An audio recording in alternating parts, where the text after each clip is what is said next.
everyone. I'm Emily. I'm a fourth-year medical student. I just want to encourage anyone in the crowd, if you have any suggestions, if you want to throw them in the chat, I'll be keeping an eye on that. Obviously, I've never done this before, so very grateful to be here. Sometimes he ends up in the hospital. He often ends up in the emergency room, especially when his home albuterol puffer inhaler runs out. His grandmom is standing outside the ICU. And then have we given any steroids at all? No, great suggestion. He has not gotten any steroids at all. Mitch is putting in an IV for you, and we can get some Solu-Medrol over. So yeah, Jeff has a Yankauer suction up there. He can definitely make sure there's no secretions and suction him out for you real quick. Perfect. Solu-Medrol's given. Would we consider magnesium sulfate in this kiddo? Absolutely. So I actually have some mag right here that I can hand over to Mitch. I don't know if a gas is possible. And then if we have like portable chest radiograph, it'd be great to check for any actual like focal consolidation just to rule that out versus an asthma exacerbation. Yep, absolutely. So here is his CBC. Oh, wow. Okay. The ER drew that. So intubating an asthmatic often can exacerbate your problem and make things a little bit worse and a little harder on you. So sometimes we may have an interim step, and I'm going to hand this to Mitch, where we might give them BiPAP, which is still positive pressure, but non-invasive. Patient gets terbutaline, they're usually fully awake and alert. So if you come at them with a bag and mask and a laryngoscope, they're not going to be happy. We have a ketamine in the chat. Absolutely. So ketamine is probably the best choice and the classic drug. So Mitch, why don't we draw up 1 per kilo of ketamine, 2 separate syringes of that, and we can induce anesthetic. And we're going to want to neuromuscularly block this patient as well. In pediatrics, we often use either VEC 0.1 per kilo or rocuronium. So why don't we get some rock? And then Jeff can take us through some of the steps of intubating our patient. And then we'll stop our code and do a debrief.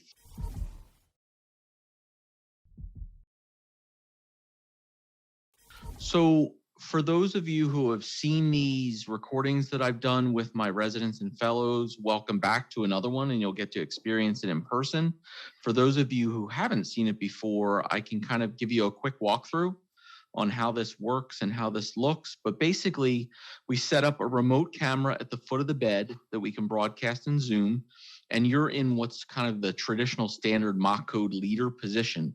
So the mock code leader is not the person that should be doing chest compressions or intubating the patient or giving any of the meds. We have confederates and assistants that could do that, residents and fellows and nurses and respiratory therapists. So Jeff and Mitch are going to serve as some of those people for us today. And we want you to be able to see the patient, see the entire room, see the monitor, which can change in real time in Acadicus. So the saturations can fall, the blood pressure can go up or down, the heart rate can go up or down, the rhythm can change, the respiratory rate can change, the patient can seize. Our mannequins in Acadicus can be bag mask ventilated, they can be intubated, they can have a chest tube put in, they can have IVs put in, they can have central line put in, they could be put on a ventilator. So there's lots of things that they can do. The other thing to be aware of is that if there's something that you need or want, so I want a blood gas, or I want an X-ray, or I want a CAT scan, or I want an echocardiogram, we have all that built into Acadicus as well. Not every scenario is exactly the same, but if we have it, we'll give that information to you as well. And, you know, we talked with Emily beforehand as the code leader. So if she wants us to give the patient oxygen or give the patient volume or give an antibiotic or give some epi or give an albuterol, if we have it and it's part of the scenario and it makes sense, we will execute those wishes. So at this point, why don't I give a quick introduction that this is Ryan. He is a 10-year-old child. He's got a history of every time he gets a cold, he starts to have some wheezing. Sometimes he ends up in the hospital. He often ends up in the emergency room, especially when his home albuterol puffer inhaler runs out. His grandmom is standing outside the ICU. He's been admitted to the ICU once in this past year when he had some RSV back in December. He caught COVID one time and had to come to the emergency room. And this most recent time, same kind of story. Grandmom says he had a low-grade temperature. He started to have a runny nose and cough, and then he got short of breath. She ran out of his albuterol. She brought him to the emergency room. In our emergency room, they recognized that he was having some trouble breathing, and they pretty quickly moved him up to the ICU after 3 back-to-back duonebs, which is albuterol and Atrovent. His current vital signs are displayed up on the monitor. So his heart rate's 129. In room air, his saturation is 93%. He's pretty tachypnic at 38 breaths a minute. He has a blood pressure of 108/52, so a little bit of a wide pulse pressure. And you can suspend disbelief. He has an arterial waveform pulse monitor there, but we really just took that off of his cuff. That's his blood pressure from the cuff. So Emily, why don't I turn it over to you? You can ask for more history. You could have Jeff and Mitch start to execute some of your wishes. We can go from there. Okay, just want to quickly, hey everyone, I'm Emily. I'm a 4th-year medical student. I just want to encourage anyone in the crowd, if you have any suggestions, if you want to throw them in the chat, I'll be keeping an eye on that. Obviously, I've never done this before, so very grateful to be here. Okay, so I definitely want to start with just getting a little bit more history. It sounds like he has albuterol at home, so he has known asthma. He does. Is that right? Correct. Okay, and is he awake and alert? I can see that the mannequin is laying down. Yeah, he was sitting up, but when we first got in here, Jeff recognized that he looks a little sleepy. So he laid him down and he's getting some equipment together in case things go wrong. Okay, yeah. So is that his respiratory rate, the 38 on the back? I would definitely rotate and just observe that respiratory rate and just have everything ready for like another airway, or just in case, just because he's breathing a little bit quickly. He's at 93%, which is good. And so Jeff can definitely listen for you and give you a report on his breath sounds. Cool, perfect. What do you hear, Jeff? What does he sound like to you? Grandmom said he was wheezing a lot at home. I think we still have some wheezing. So he's pretty tight. Yeah. So I'm not sure, we gave albuterol, you said we gave, I'm not sure what the next step would be in this situation as far as moving into like ipratropium or another albuterol treatment. So in the ER, he got the 3 kind of standard back-to-back albuterol Atrovent duoneb combos, but he hasn't had anything since then. And that was about 30 minutes ago or so. So if you want, we can definitely give him another albuterol. Yeah, I think the only thing I'd be worried about is his heart rate, but he's at 129. So I think that would be appropriate as long as you all feel good about that. So Jeff can get him on a mask and I'll grab the neb machine for him. We'll just sit that right here on the bed, hook that up to the mask. And how much albuterol? Normal standard for his age and size, probably going to be about 10 milligrams an hour if we want to do a continuous. I think that's perfect. Okay, great. And then have we given any steroids at all? No, great suggestion. He has not gotten any steroids at all. Okay, I would love to give him maybe IV dexamethasone. I'm not sure the dose. So that would be perfect. In a lot of ERs, dexamethasone has become the standard. In our ICU, we still give Solumedrol as a 1 milligram per kilogram IV Q6. But Mitch is putting in an IV for you and we can get some Solumedrol over. That's perfect. And then I'm assuming we've kind of checked out his airway, just given him like a little suction, maybe consulted RT. So yeah, Jeff has a Yankauer suction up there. He can definitely make sure there's no secretions and suction him out for you real quick. Perfect. Solumedrol's given. And is that blood pressure, is that like 108? Go ahead, Emily, you had a question? Yeah, I'm just having trouble seeing the blood pressure. That's the only vital that I can't quite see. Oh, wow, cool. 108/52. Okay, great. Okay, so that albuterol is running. Looks like he's got continuous vitals with a couple changes. Heart rate's a little higher, probably due to the albuterol. Sat's a little bit lower at 89. His respiratory rate's a little higher at 44, and he's still got a decent blood pressure, 111/49. Okay. I am very open to suggestions here. I'm a little bit worried about like that, just sort of increased respiratory rate and the decrease in saturations, even with those interventions. So anybody from the audience want to open their mic and offer other suggestions for next steps in an asthma type pathway? 3 albuterol Atrovent back-to-backs, on a continuous albuterol now, and also got some loading dose of Solu-Medrol. Any other options anybody can think of or want to offer up?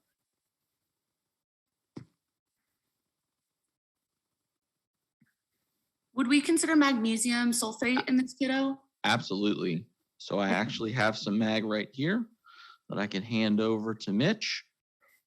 And our standard dose is going to be 25 to 50 milligrams per kilogram, up to a max of 2 grams. And then sort of, I guess while he's stable, I think it'd be great if we could draw some labs up, maybe just like a CBC, electrolytes. I don't know if a gas is possible. And then if we have like portable chest radiograph, it'd be great to check for any actual like focal consolidation just to rule that out versus an asthma exacerbation. Yep, absolutely. So here is his CBC. Oh, wow. Okay. The ER drew that and it just resulted a couple minutes ago. Oh, this is very neat. So let me know when you're done with that and I can give you the next test. Oh, wow. This is even clearer now. Okay. So white blood cells look good. His hemoglobin's good. Hematocrit's good. Platelets fine.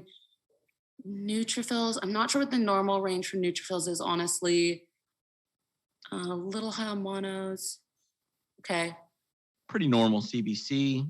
So that's kind of making us, okay. So he's kind of that like classic, a little bit hyperinflated. Okay, but obviously no focal consolidation that I'm seeing. I'm not seeing any like pneumos, any broken bones. Heart size is good. I'm not seeing any air under the diaphragm. Okay, great. So this is a pretty normal chest x-ray from what I can see here. Yep. Great. Okay, perfect.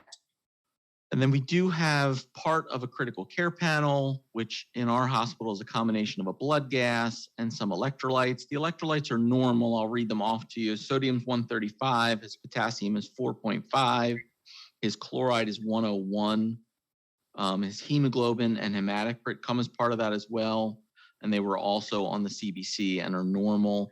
His lactate is about 2.8. So our normal is 2 or less, so a little bit higher. And then the gas part of it is this.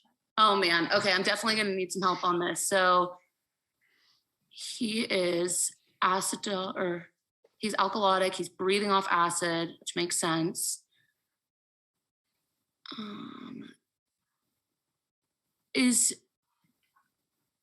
Is he trapping air? Can someone help me with this one? I'm sorry. I have not. No, don't be sorry at all. So he has a very low pH, normal 7.4. Yeah. He has a very high CO2. So he has a primary respiratory acidosis, kind of goes along with asthma and air trapping, and he's in impending respiratory failure. Okay. Probably goes pretty nicely with your x-ray that you already identified as well. Doesn't look like he has pneumonia, but he's air trapped. He's hyperinflated. He can inhale, but he can't exhale very much. So would we consider intubating even though he's at 89% just because we know he's not doing well, or would we sort of let this play out? So I think there's a couple options that we can talk about and discuss that would be a good discussion point.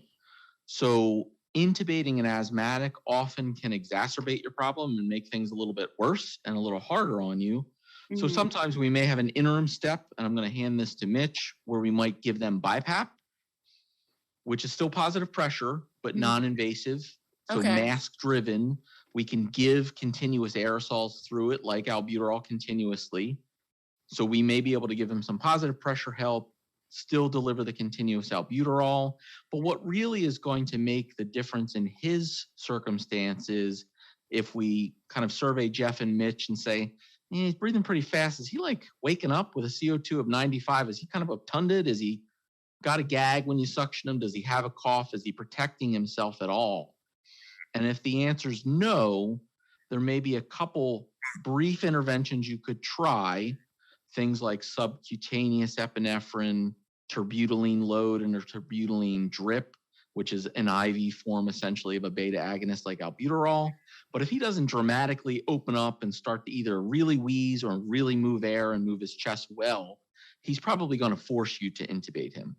That makes There's sense. one advanced step that we use in our ICU that probably is beyond the scope of this, where we could give gas anesthetic.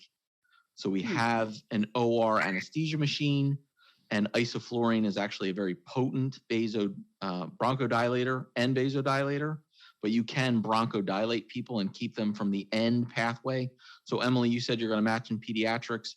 Every mock code for the rest of your life, the final step is always ECMO. We're definitely not going to go ECMO in this circumstance. But if Jeff and Mitch think he's not awake enough, maybe we should walk through the steps of intubation as the next step. So what do you guys think? Yeah, I think so. Yeah. Okay, not doing much for you on suctioning, not doing much with sternal rub. So why don't we get ready to intubate? So you guys have your bag and mask up there. You have your laryngoscope. You have an endotracheal tube.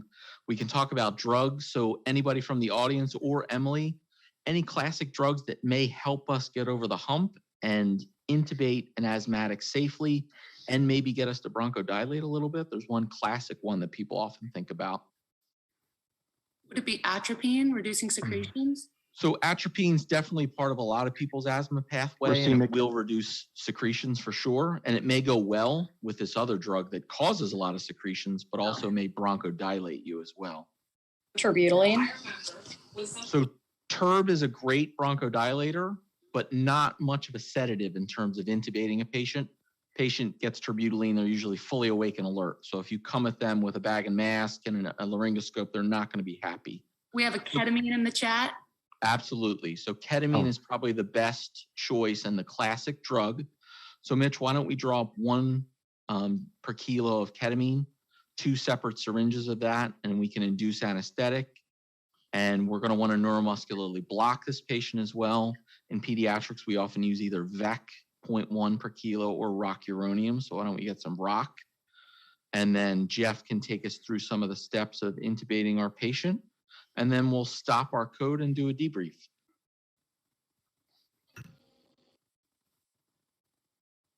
So 1 per kilo of ketamine just went in and is getting flushed. And then the rocuronium will go in. We'll need about 60 seconds or so until the patient's fully paralyzed, fully relaxed, less risk of vocal cord spasm or rigid chest phenomenon and those kinds of things. About 60 seconds, making sure that we can move the patient's chest with the bag and mask. We usually will transition them off the BiPAP and go to our bag mask steps at that point, and then we can go through the intubation. Now I'm going to actually come up and help Jeff by handing him some tools.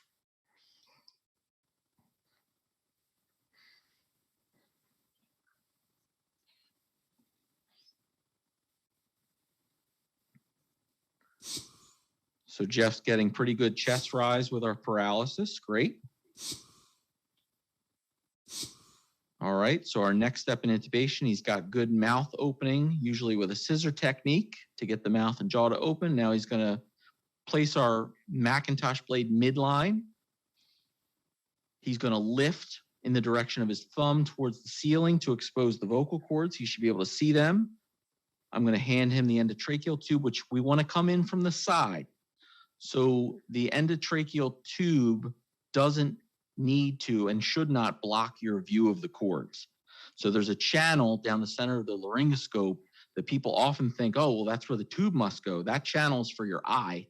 You want to come in and sneak in from the side with your tube. Sometimes I'll have an assistant pull the lip down so I can get the tube in from the side. Then we're going to pull the stylet next. We've taped to his face. Now we want to confirm, is that tube in? Now Jeff is a seasoned proceduralist, so he saw it go through the cords.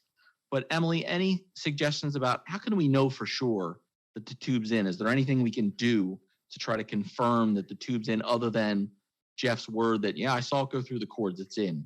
Yeah, I think I'm saying this wrong. I've only ever read it, but capnography and that, maybe So an X-ray. he's got an end title on right now, and he's attaching the bag and mask to the end title.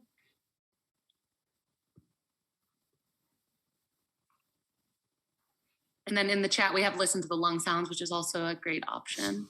Yep. So Mitch can pick up our scope and listen for bilateral breath sounds. That's a great one as well. We can look and inspect the chest for equal chest rise. We can look for vapor in the tube as well, although that's anecdotal sometimes. And then if we go back to capnography, let me just make a quick change on our vitals monitor so you guys can see it.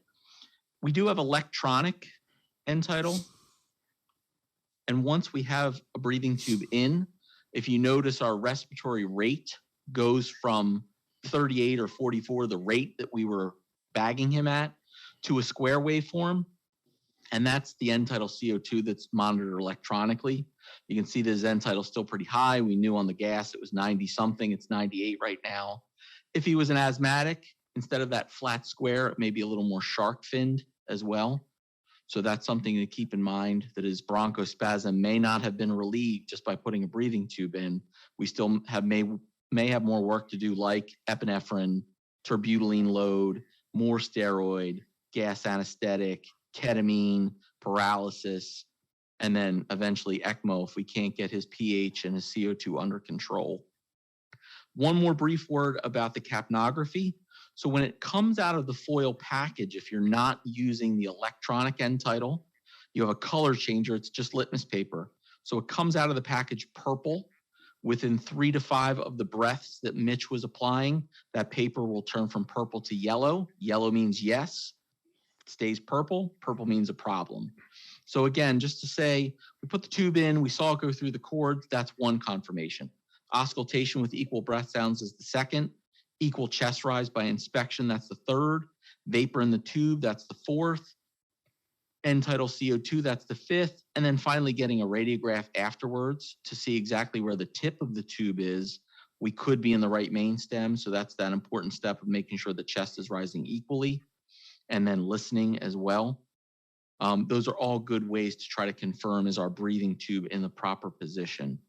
The laryngoscope, we're going to pick based on the angle of the jaw and see that the tip goes somewhere to the mid-trachea, where we would expect the mid-trachea to be, right about here. So we can kind of measure the blade beforehand and say, all right, that's going to be about the proper size for him. The Macintosh blade is curved. It's got a little bevel on the end, or a little barrel on the end. And the idea is to put this in the vallecula above the vocal cords, and then lift that epiglottis trapdoor up by lifting in the direction of the ceiling and the direction of your thumb. So that's just a little brief primer on the Macintosh blade. The tube itself, we want to take the age of the patient plus 16. So we said he was, 10. So 10 plus 16 is 26. And then divide that number by 4. 4 goes into 26 about 6 times. So he would be a 6.0 or a 5.5 cuff tube, somewhere in that range. And then the depth of the tube. So if we picked a 5.0 tube, for example, we want to multiply the size of the tube, the diameter of the tube, times 3. And that's how far we put it into the trachea and tape it at the lip. So the tube will have markings in centimeters along the tube itself. And you can just say, all right, well, that was a 5.0 tube. I want to go to 15 and tape at the lip or the teeth. 6.0 tube would be 3 times 6 is 18. A 7.0 tube would be 21, and so on. So just some kind of extra pointers for intubation and securing the tube properly and making sure that it's in the right position. So last thing before we kind of wrap up this mock code, and this is way beyond general peds, it's way beyond peds residency. This is what I talk to my fellows about. The asthmatic and manipulating the ventilator to help them expire CO2 is very, very different than normal mechanical ventilation, very counterintuitive. So you would think with a carbon dioxide of 98, I would want to crank the ventilator up and breathe fast for the patient, give him 40 breaths per minute, maybe 45 breaths per minute. And what's different about asthma is I want to do less. So I want to manipulate the ventilator to give him less mechanical breaths a minute, maybe 10 to 15. I want to manipulate the inspiratory time on the ventilator to give it a maximum amount of exhalation time. So that's the I to E ratio. So for every 1 breath in, I want him to have enough time for 4 breaths out. And if I give him 40 breaths a minute in an effort to blow down that CO2, the ventilator malfunctions. It can't do that 1-to-4 ratio that I want.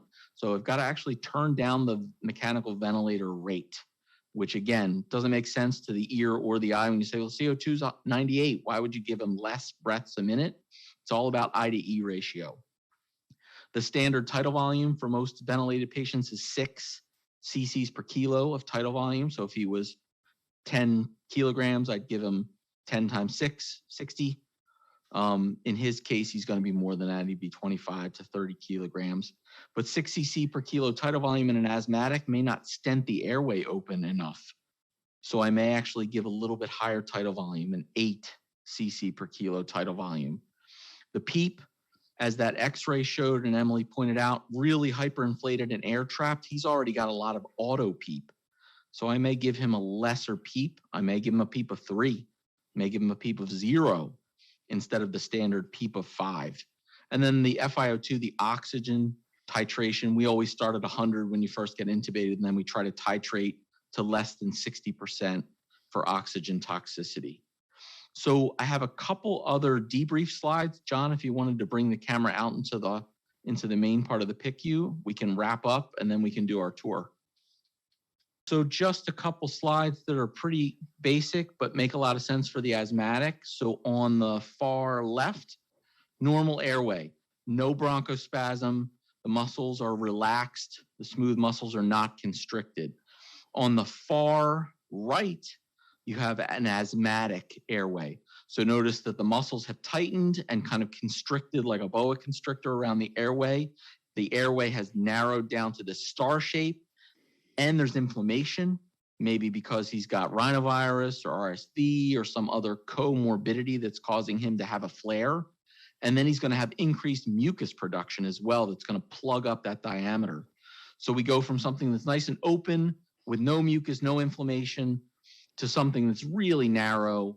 You can see and envision in your mind how you could get air in there with a ventilator. But how's that air going to get back out with all the smooth muscle contraction? So everything that we can do from our therapies, bronchodilate with albuterol, bronchodilate with Atrovent, bronchodilate with ketamine, smooth muscle relax with magnesium, reduce inflammation and the inflammatory response with steroid, suction and provide pulmonary hygiene for the mucus production. If we can get rid of a lot of that, that's when you have success with breaking the asthmatic and improving their outcome. And then just a quick graphic that I want to go over that's important.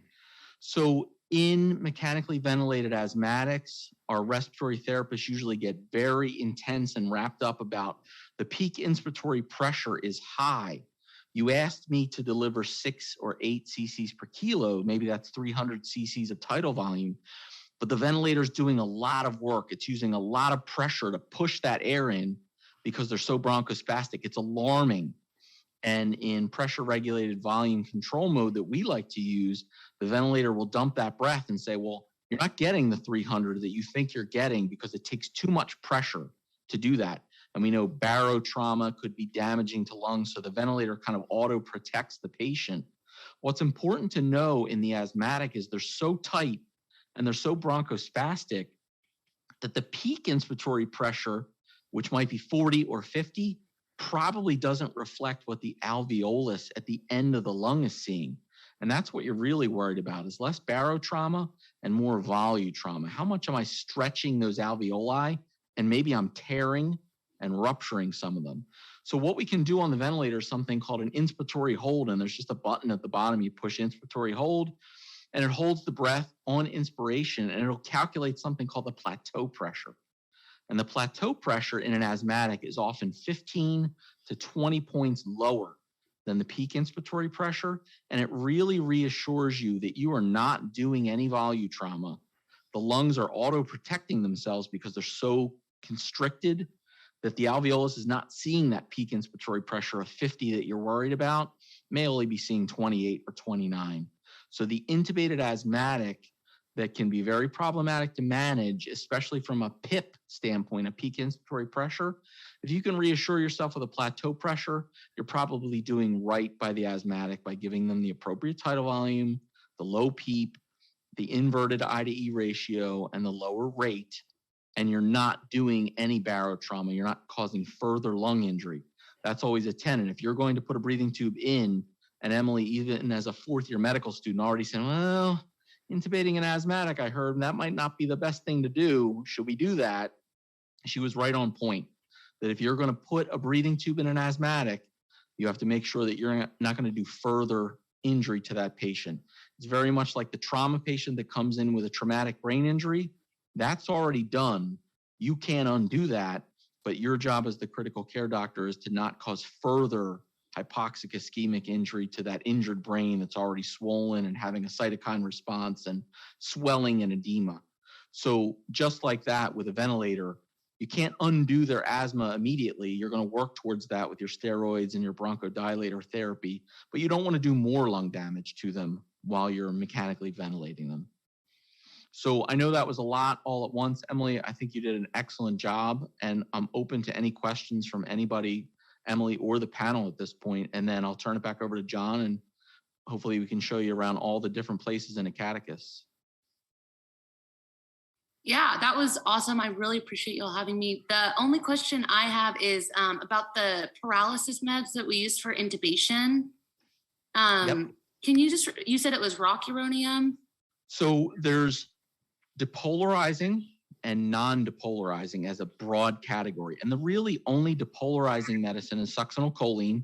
It's used in adults all the time, relatively contraindicated in children, and definitely contraindicated in children with MR and CP and seizure disorder and spastic quadriplegia because it can cause hyperkalemia and arrhythmia.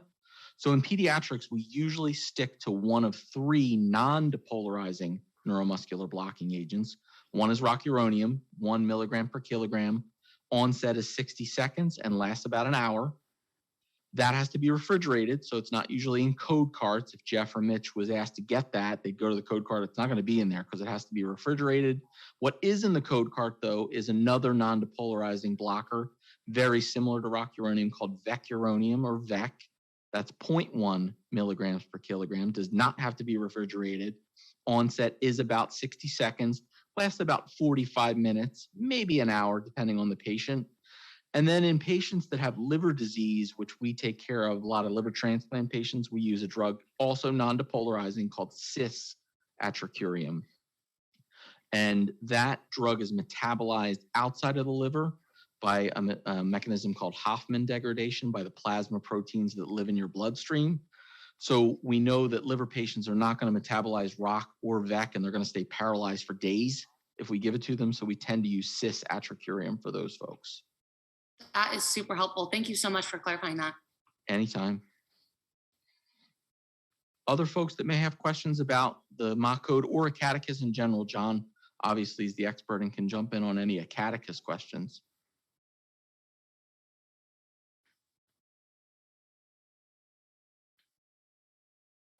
Okay, well, John, should I turn it back over to you for a tour? Yeah, no, I really appreciate you taking the time to join us today and for running the code. Dr. Slamon, really appreciate your time. Also appreciate Mitch and Jeff for helping out. That was on very short notice. We got them in and they went in and had a rehearsal and we went through things. So really appreciate their time.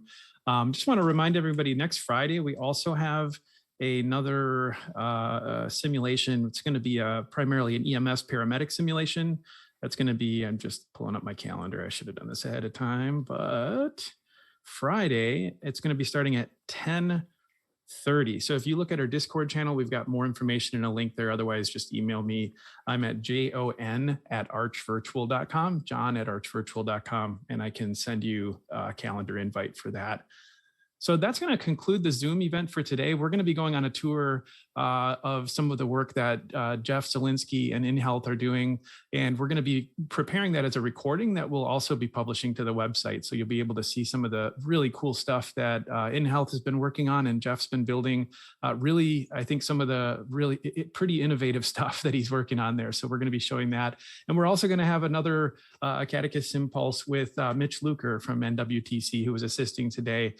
He's got a lot of great insights to share, I think, about the logistics of setting up a lab and starting to get familiar with simulation and running simulations in the school. So we'll be hearing more from Mitch as well. So stay tuned, subscribe to our newsletter on our website, I guess is the best way to stay in touch. Otherwise, join our Discord channel. And otherwise, unless there's any other questions, have a great weekend, everyone. And thank you again for joining. Really appreciate it. Thanks, everyone.